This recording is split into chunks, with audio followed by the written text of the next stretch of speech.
In 3, 2, 1, roll call. Kasama po natin ang jukebox queen, Imelda Papin, at ang kanyang anak, ang equally beautiful and talented na si Mafi Papin Carrion. Kamusta kayong dalawa? Nako, Jeff, thank you! At least may time ka sa amin. Oo naman. At salamat din sa alam ko napaka-busy yung dalawa ngayon. Okay. Siyempre kaya tayo nandito ngayon dahil meron tayong abala tayo sa pagpapromote ng pelikulang Loyalista, di ba? Una natin tanong, Mel, tungkol saan itong Loyalista? At This Is Your Life. So, kwento. Ang Loyalista, The Untold Story of Imelda Papin. Bakit The Untold Story of Imelda Papin? Kasi marami kang matutuklasan doon. Marami kang malalaman na katotohanan. Pero buhay ko yun. Okay. Maraming pasabog, Mel. Maraming pasabog. Okay. Pero sabi nga ni Mafi, secret, watch it. Mafi, how do you feel nung unang malaman na magiging pelikula ang buhay ng mami mo? I was both excited and scared because it's gonna be a lot of revelations po. Kasi very makulay, kagaya ng sabi niyo po, makulay ang buhay ng aking mami, ang aming storya na hindi alam ng tao. Hindi lang po siya politika, showbiz, may kababalaghan pa nga po eh. Yes. Pero hindi pa po namin sinow dyan. So marami pa po silang aabangan talaga. Okay. Yes. Mel, dahil buhay mo to, hands-on ka ba sa bawat eksena? Hands-on ka ba sa bawat detalye? Oo naman, pati shooting, hands-on talaga. Sobrang. Okay. Kahit walang tulog. Gaano ka busisi ang ginawa mo? Mabusisi in such a way na, siyempre, story ko to eh. Dapat ang ilabas sa pelikula ay yung totoong story ako. Hindi naman pwede yung maglagay kami ng mga gandang scenes tapos hindi naman totoo. So, totoo po ito. Kaya, I'm sure, you know, yung mga fans ng Imelda Papin until now, talagang matutuwa po kayo. Especially ngayon yun lang po makikita ang anak ko. On screen na talagang full on screen, no? Although she had been there, so that's entertainment and many shows. Pero ngayon, ipapakilala ko na po yung anak ko. Mel, any Mafi Papin. Diba? Mel, any favorite scene sa movie na pwede mong i-share? Wow! Ano yung favorite scene Ang dami kong paboritong scenes doon. Give us one na pwede mong i-share. Siyempre, nung nag-asawa ko. Nagkaanak ako. Okay? At nag-iingat. Secret! Mafi, ikaw, any favorite scene sa movie na gusto mong i-share? It's a few, pero abangan nyo na lang yung sa ama ng daddy ko. Okay. Because binigyan niya ako ng closure na hindi ko nakuha.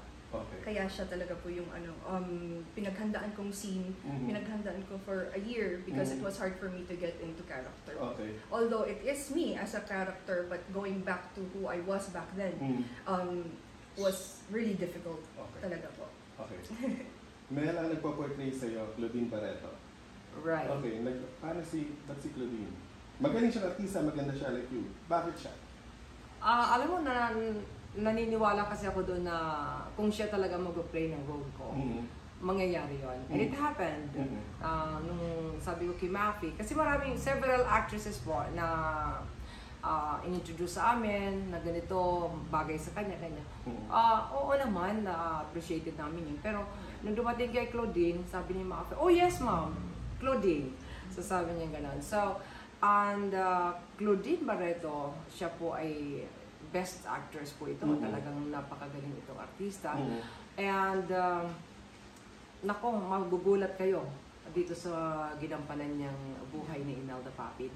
At si Kanisha Santos, kasama rin dito, yung King Imelda Papin, yung batang Imelda Papin, si Harmony. So, tatlo dito ang personality ng Imelda Papin. Okay. Anong naging briefing mo kay Claudine before portraying you? Claudine dapat ganito, Claudine dapat ganyan. Ano sinabi mo sa Alam mo, sa totoo lang, grabe siya. First time ako naka-experience ng actress na, although this is my first time, first time to produce a movie. Pero, she's an actress na, syempre, gusto niyang malaman kung ano talaga. Sabi niya sa akin, Ate Mel, sabi niya, paano nangyari? Ganon siya. Ang galing niya. Tapos, pag nagkikwento ako sa kanya, na doon yung iyak ko, etc. Oh my gosh, grabe siya. I mean, to me, saludo ako sa kanya sa actress. Okay. Galing. Then, we have Alice Dixon, Yes. who played the role of Madame Imelda Romualdez Marcos. Wow, you'll be surprised. Amazing. Yes, you'll be surprised when you watch this movie. And the one who's playing the role of the late President Ferdinand Marcos Sr. is Governor E.R. Ejercito Stregan. So he played, he's a best actor. So lahat po ito ay talagang magagaling na kasama po namin. Si Gary Estrada, ay playing the role of my husband Bong Carayon, and of course Math is playing her role. Marami mga surprise dito. This is directed by Gabby Ramos. Oo, kaya yung nag-play ng role ng kasi when we went to Hawaii, nag-play ng role ng kapatid ko ay si Aileen naman. Okay. Kaya kompleto Ricardo's to.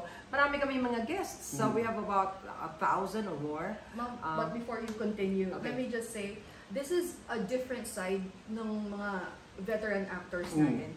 I know we've seen them on the big screen, sa mga teleserye, sa mga drama. Although this also has drama, it has a lot of genres, drama, action, and so much more. Pero you're gonna see a different side of their acting. Talagang mas broad po. Makikita nyo kung gaano po talaga sila kagaling. Okay. Sa totoo po. At makikita nyo si Mafi kung paano umarte. Talagang showcase. Showcase. Nako, magdala na po kayo ng ganito. Iyakan ba to? Iyakan?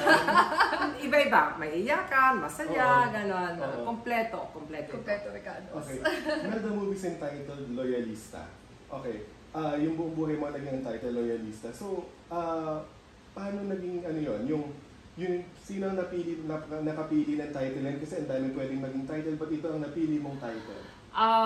Kasi loyalista ko. Oo.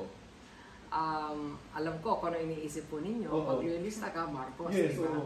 Ang sa akin kasi, gusto kong dagdagan pa yung definition or yung ating lawakan ang meaning po ng loyalista.